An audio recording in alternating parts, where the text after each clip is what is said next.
최근 날씨가 점점 따뜻해지고 습도가 올라가는 만큼 각별히 주의해야 할 것이 바로 위생관리죠. 그중에서도 주방은 우리의 입속으로 들어가는 음식을 만드는 곳인 만큼 더욱 철저한 관리가 필요한데, 때로는 화장실의 변기보다도 더 많은 세균이 살고 있다고 합니다. 식재료가 아무리 안전하다 한들 주방이 깨끗하지 않으면 다 소용없는 일이죠. 이번 시간에는 주방에서 반드시 알아두어야 할 위생관리에 대해 전해드리겠습니다. 수도꼭지. 한 가정집에서 10년 전에 설치한 싱크대 수도꼭지 내부의 오염도를 측정했더니 공중위생 기준치인 세균 오염도 400보다도 무려 200배가 넘는 심각한 수준의 세균이 측정되었는데요. 수도꼭지 안에 있는 거름망에는 수돗물을 타고 들어온 이물질이 쌓이게 되는데, 여기에 세균이 옮겨붙어 증식되는 것입니다.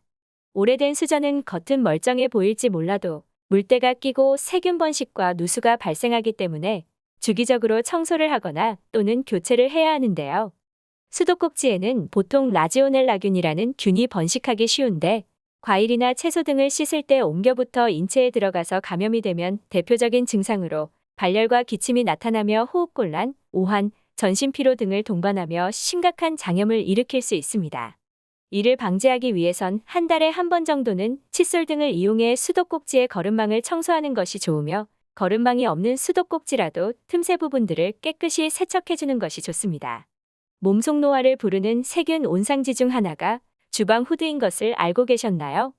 주방 후드를 청결하게 유지하지 않으면 흡입력이 떨어져 실내 미세먼지나 유해물질의 농도를 높이며 피부 질환은 물론 음식으로 섭취할 경우 소화기관에 노화를 일으킨다고 합니다. 또한 묵은 기름때가 묻어있는 주방 후드를 작동하면 오히려 기름때가 공기 중으로 녹아 나오기도 하는데요. 한 실험기관 연구 결과에 따르면 후드에 찌든 기름때 1g에는 식중독을 유발하는 황색포도상구균, 병원 성대장균 등 약 38억 마리의 세균이 번식하고 있는 것으로 나타났다고 합니다. 다른 주방 기구와 마찬가지로 무심코 넘어갈 수 있는 주방 후드 또한 꼭 청결을 유지해야 할 필요가 있는 것이죠. 후드를 청소할 때는 후드 청소 전용 세제를 이용하거나 혹은 베이킹소다를 따뜻한 물에 녹여 신문지에 적셔 붙여두면 찌든 때가 불어나 청소하기 수월합니다. 이때 거친 수세미를 사용하면 후드 외관에 흠집, 손상이 생길 수 있어 부드러운 소재의 도구를 사용하는 것이 좋습니다. 후드를 사용할 때 조리 시작 전부터 미리 켜두면 공기의 흐름이 형성돼 요리 중 발생하는 각종 미세먼지나 오염물질들이 원활하게 배출되며, 요리가 끝난 후에도 최소 5에서 10분 이상 후드를 켜두면 미처 빠져나가지 못한 유해물질들을 깨끗하게 처리할 수 있습니다. 도마의 교체 주기는 평균 1년 정도로 비교적 짧은 편입니다. 특히 요즘엔 나무도마보다 플라스틱 도마를 사용하는 사람들이 훨씬 많죠. 나무도마는 흠집이 잘 생기고 그 사이로 음식물 즙이 잘 스며드는 것이 눈에 띄게 잘 보여 플라스틱이 위생적으로 더 안전하다고 생각하기 때문일 것입니다. 과연 나무도마와 플라스틱 도마 중 어느 것을 쓰는 것이 좋을까요? 미국 캘리포니아 대학교에서 플라스틱 도마와 나무도마에 식중독 원인균인 살모넬라균을 배양하고 비눗물과 행주를 이용해 도마를 씻어보았습니다. 그 결과 나무 재질로 된 도마는 새 것이든 헌 것이든 위생상 큰 차이가 없었습니다. 하지만 플라스틱 도마는 새 제품에서는 박테리아가 깨끗하게 살균되었지만 중고 플라스틱 도마에서는 여전히 살아있었는데요. 즉, 플라스틱 도마는 사용하면 할수록 세척을 해도 박테리아가 죽지 않고 도마의 흠집과 틈 사이로 옮겨 다니면서 생명력을 이어가고 있다는 것입니다. 매일같이 표백제로 씻어내지 않는 한 도마 위에 남은 음식 찌꺼기를 제거하기는 쉽지 않을 뿐 아니라 박테리아와 곰팡이가 오히려 서서히 늘어난다고 합니다.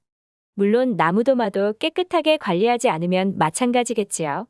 또한 여러 번 언급했듯이 플라스틱에는 프탈레이트계 가소제라는 것이 들어가는데, 플라스틱을 유연하게 만드는 성분으로서 말랑말랑한 플라스틱일수록 많이 들어갑니다.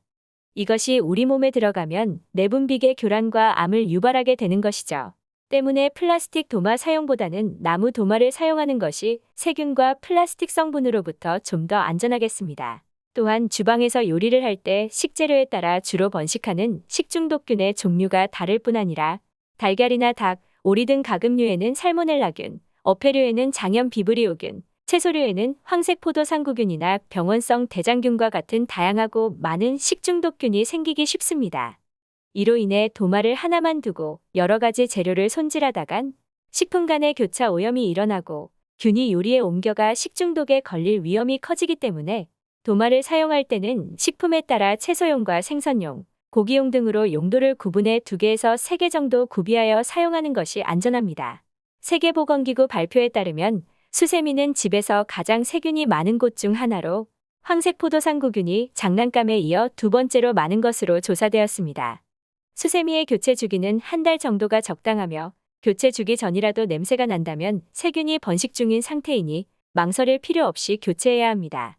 아크릴이나 면 소재의 수세미는 물과 베이킹소다, 식초를 1:1:1의 비율로 섞고 수세미와 함께 비닐봉지에 넣어 3분가량 주물러준 뒤 물로 헹구면 됩니다. 이 방법이 귀찮으시다면 수세미를 물에 담가 전자레인지에 2분 이상 돌리는 것이 효과적인데요.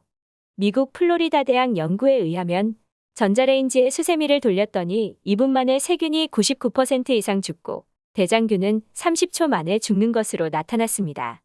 하지만 스테인레스 재질의 수세미는 전자레인지에 넣고 돌리면 불꽃을 일으키며 화재가 날 수 있기 때문에 전자레인지에 넣으면 안 됩니다.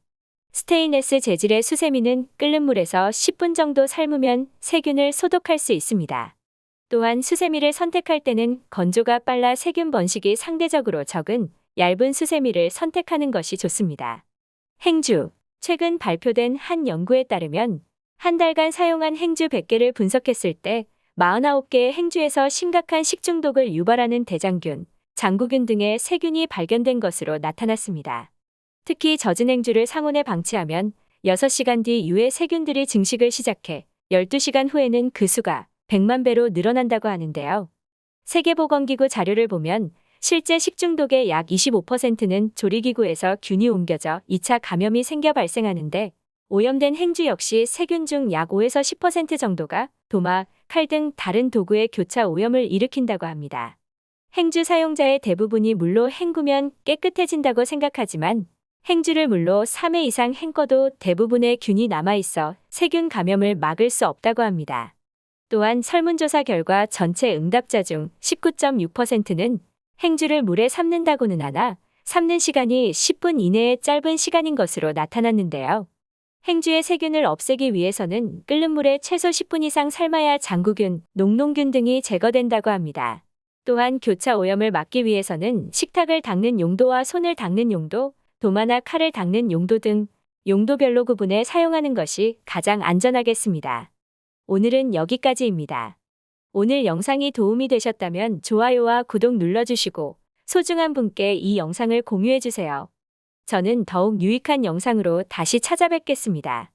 오늘도 건강하세요.